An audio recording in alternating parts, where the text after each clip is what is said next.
ఒక సంచలనాత్మక శస్త్రచికిత్సలో సికింద్రాబాద్ యశోద ఆసుపత్రి న్యూరాలజిస్ట్ డాక్టర్ కెఎస్ కిరణ్ బృందం విజయవంతంగా మెదడులోని కంటిని తొలగించారు. మెదక్ పట్టణానికి చెందిన కామాటి కృష్ణ ఇటీవల అకస్మాత్తుగా బాత్రూంలో తల తిరుగుతూ పడిపోయాడు. వెంటనే అప్రమత్తమైన కుటుంబ సభ్యులు మెదక్ ఆసుపత్రిలో ప్రాథమిక చికిత్స చేయించి అనంతరం వైద్యుడి సలహా మేరకు మెరుగైన వైద్యం కోసం సికింద్రాబాద్ యశోద ఆసుపత్రిలో తీసుకెళ్లగా డాక్టర్ కిరణ్ బృందం ఆపరేషన్ చేసి న్యాయం చేశారు. శనివారం నాడు డాక్టర్ కిరణ్ మెదక్లో విలేకరుల సమావేశంలో మాట్లాడుతూ అసమానమైన ఖచ్చితత్వంతో అధిక ప్రమాదకరమైన ప్రక్రియను ఉపయోగిస్తూ శస్త్రచికిత్స భాగాన్ని కంటిని సున్నితంగా తెలిపారు. రోగి యొక్క శస్త్రచికిత్స తర్వాత కోలుకోవడం ఆపరేషన్ యొక్క విజయానికి నిదర్శనంగా నిలిచిందన్నారు. విజయవంతమైన శస్త్రచికిత్స అత్యాధునిక వైద్య సంరక్షణకు అందించాలనే లక్ష్యాన్ని నొక్కి చెప్తుందని డాక్టర్ కిరణ్ పేర్కొన్నారు.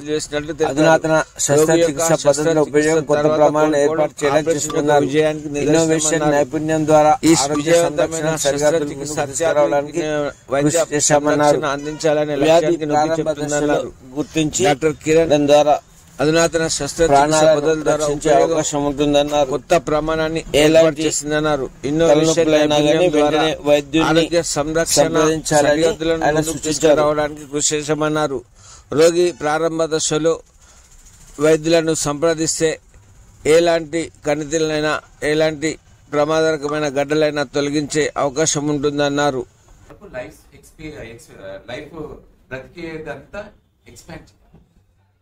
ఒకవేళ 1 year 2 years అనుకున్నామంటే సాధ్యమైన ఇప్పటి వరకు నా దగ్గర హై గ్రేడ్ ట్యూమర్ 8-9 years నుంచి ఫాలో వచ్చిన వాళ్ళు కూడా ఉంటారు, మంచిగా ఉన్న వాళ్ళు కూడా ఉంటారు. అంటే 90% ట్యూమర్ చేసి కరెక్ట్ అక్యురసీ రేడియేషన్ ఇచ్చి correct follow up every 8 months కి స్కాన్ చేసుకుంటూ అన్ని చేసుకుంటూ ఇదంతా చేసుకుంటూ. నెక్స్ట్ పాయింట్ ఏంటంటే not as a doctor, as a general person గా ఏంటి అంటే ఒక డాక్టర్ పేషెంట్ వచ్చిన ఏమైనా ఏదో సర్జరీ చేయడం ఆయనలో ధైర్యం కూడా ఇవ్వాలి. నువ్వు ఒక గంట సేపు కూర్చొని పేషెంట్ తో మాట్లాడాలి. ఎందుకంటే నీకు మానసిక ఒత్తిడి వచ్చిందంటే జబ్బు కూడా ఎక్కువనే ఉంటుంది. సో నేను బిలీవ్ చేసేది కౌన్సిలింగ్, పేషెంట్ ఫ్రెండ్లీ డాక్టర్. మనం సీనియర్ డాక్టర్స్ అని చెప్పి పేషెంట్ ఫ్రెండ్లీగా ఉండాలి. ఒక ఓపీలో ఎంటర్ అయిన తర్వాత ఒక మంచి అట్మాస్ఫియర్ ఉండాలి. అట్లా ఉన్నప్పుడు పేషెంట్ ఎన్నో మైండ్స్ ఎంతో స్ట్రెస్తో వస్తారు, ఆ స్ట్రెస్ కూడా తగ్గిపోతుంది పేషెంట్. సో ఇవన్నీ నా ట్రీట్మెంట్ లో పార్ట్ అనమాట. Counselling, motivation, next followed by gadgets. ఇప్పుడు మీకు అదే అంటున్నాను. నేను ఇందాక మీకు ఒక మాట చెప్పాను. క్యాన్సర్ అంటే చాలా మంది భయపడి ఆపరేషన్ చేయకుండా ఇవన్నీ చేయకుండా వెళ్ళిపోయి లాస్ట్ స్టేజ్ లో వస్తారు. లాస్ట్ స్టేజ్ లో వచ్చినప్పుడు ఏంటంటే మీకు విపరీతమైన వాపు ఇర్రివర్సిబుల్ డ్యామేజ్ అయిపోయింది. ఇర్రివర్సిబుల్ డ్యామేజ్ అయినప్పుడు మనం ఏం చేయలేము. అంటే అది because of proper doctor guidance or patient భయం. స్టేజెస్ ఉంటాయి, stages first stage, second stage, third stage, fourth stage కూడా లాగుతాం. కానీ కోమాలో వచ్చి మొత్తం అసలు మా స్కోరింగ్ సిస్టమ్ ఉంటుంది, బ్యాడ్ స్కోరింగ్ సిస్టమ్ ఉండేటోళ్ళకి మేము గ్యారెంటీ.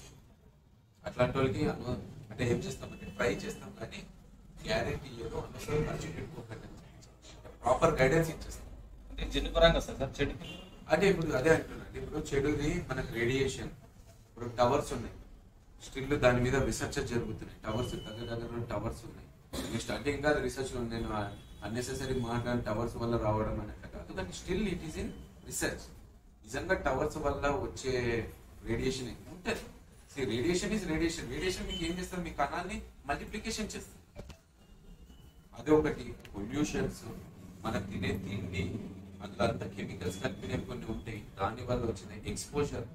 ఇండస్ట్రీస్ ఉంటుంది, ఇండస్ట్రీస్ దగ్గర అందుకే ఇప్పుడు కొన్ని ఏరియాస్ ఉన్నాయి, ఇండస్ట్రీ రెసిడెన్షియల్ జోన్ ఉన్న చోట ఇండస్ట్రీస్ కి దూరం షిఫ్ట్ చేపిస్తున్నాయి. ఎందుకంటే కెమికల్, నేను చేసిన సర్వీస్ లోపల కెమికల్ ఇండస్ట్రీస్ లోపల చాలా మంది చేసిన వర్కర్స్ ట్యూమర్స్ తో వచ్చారు. సో అందుకే కెమికల్ ఇండస్ట్రీ లోపల ఎవ్రీ ఇయర్ స్క్రీనింగ్ ఉంటుంది. సో ఇన్ని కాజెస్ ఉంటాయి. జెనెటిక్ కూడా ఉంటుంది, జీన్స్ లో కూడా ఉంటే ఒక ఏజ్ తర్వాత జీన్ నుంచి మీకు మల్టిప్లికేషన్ వచ్చేస్తుంది. సో ఇన్ని కాజెస్ ఉండడం వల్ల మనం అక్యురేట్ గా ఏజ్ అని చెప్పలేం, కానీ మన జాగ్రత్తలో మనం ఉండాలి. లోకల్లో ఒక డాక్టర్ పెట్టుకోవాలి, క్వాలిఫైడ్ ఉండాలి, మంచి